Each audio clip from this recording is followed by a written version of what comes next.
कफ़ारा ड्रामे की अगली किस्त में आप देखेंगे कि ड्रामा तो चूहे बिल्ली का खेल बन चुका। सितारा इसकी प्रॉब्लम्स, सलार उसकी प्रॉब्लम्स, बस यही ड्रामे की स्टोरी रह चुकी है। ना इन दोनों की मोहब्बत नज़र आती है, ना ही इनकी केमिस्ट्री, बस लड़ाई झगड़े हैं जो ख़त्म होने का नाम नहीं ले रहे। ज़ारा आकर बातें सुनाती है तो सितारा मुंह तोड़ जवाब देती है, ये कहकर कि मैं इस घर की बहू हूँ। और ये कहना सलार को अच्छा नहीं लगता, वो गुस्से से कमरे में चला जाता है। ऐसे में सितारा इसके पीछे जाती है कि मेरा खुद को इस घर की ताहिर सिकंदर की बहू कहना आपको क्यों बुरा लगता है। जिस पर सलार कहता है कि मुझे ये बुरा नहीं लगता, मुझे ये बुरा लगता है कि तुम मुझे अपना कुछ नहीं समझती, हालांकि मैं तो हमेशा से तुम्हारे साथ हूँ। जिस पर सितारा एक और ताना देती है, हाँ तो फिर ये क्यों कहा था कि मेरे बुलाने पर नहीं आएंगे।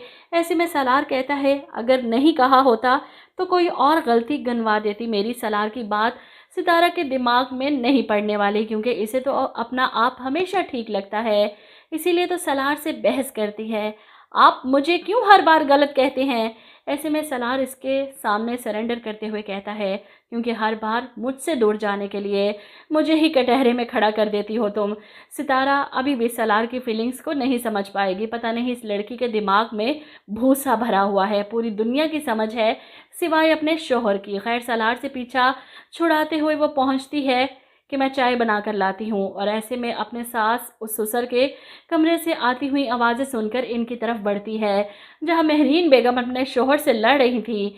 इस लड़की ने तो मेरे बेटे को अपने घर वालों का गुलाम बना कर रख दिया, अच्छी खासी ऐश की ज़िंदगी गुजार रहा था मेरा बेटा। जिस पर ताहिर साहब मौके की नज़ाकत देखते हुए कहते हैं, भाई उसकी ज़िंदगी है, उसकी बीवी, उसने शादी की है अपनी मर्ज़ी से, जो मर्ज़ी करे, तुम क्यों कह रही हो ये सब। जिस पर मेहरीन बेगम भड़ास निकालती है, मेरे बेटे की ज़िंदगी मुश्किल में डाल रखी है उस लड़की ने, पता नहीं क्या सोचकर इसने ये शादी की थी। अब सितारा तो बाहर खड़ी इनकी बातें सुनकर रो पड़ती है। इस तरह कमरे में जाती है तो सलार इससे उगलवा लेता है, क्या हुआ तुम रो रही हो। ऐसे में सितारा कहती है, आपने शादी तो मुझे तकलीफ़ देने के लिए की थी, लेकिन आप खुद मुश्किल में आ गए, सारी सज़ा तो आपको ही मिल रही है ना, मेरा वाकई आपकी ज़िंदगी से चला जाना बेहतर है। ऐसे में वो पूछता है, किसी ने कुछ कहा, मम्मी ने कुछ कहा। वो गुस्से में बाहर जाता है और जाकर अपनी माँ से उलझ जाता है, आखिर मसला क्या है आपका, क्यों मेरी बीवी का पीछा नहीं छोड़ देती आप। और डैड, वो तो इसे अपना मोहरा बना रहे हैं, अपने काले कारनामों पर पर्दा डालने के लिए इसकी मासूमियत को इस्तेमाल कर रहे हैं। मैं आपको ये बात क्लियर कर दूं, मैं ऐसा नहीं होने दूंगा। जिस पर मेहरीन बेगम जवाब देती हैं, तुम्हारे मना करने के बावजूद उसने पेपर्स तो साइन कर ही दिए हैं, तो कैसे रोकोगे इसे। जिस पर सलार कहता है, मैं उसे इस घर से लेकर चला जाऊंगा। मेहरीन बेगम कहती हैं, कहाँ रखोगे इसे, अपना ये लग्जरियस लाइफस्टाइल सेक्रीफाइस करके। सलार, तुम चाहे जितनी भी मेहनत कर लो, वो तुमसे इम्प्रेस नहीं होने वाली, ट्रस्ट मी, कहीं नहीं जाने वाली वो अपनी माँ की बात सुनकर सलार को शदीद गुस्सा आता है, और इस बार वो सितारा को मनाने की कोशिश करता है कि सब कुछ छोड़कर तुम मेरे साथ चलो। लेकिन सितारा हर बार की तरह इनकार करेगी कि हालात से भागना नहीं आता, मुझे हालात का मुकाबला करना आता है।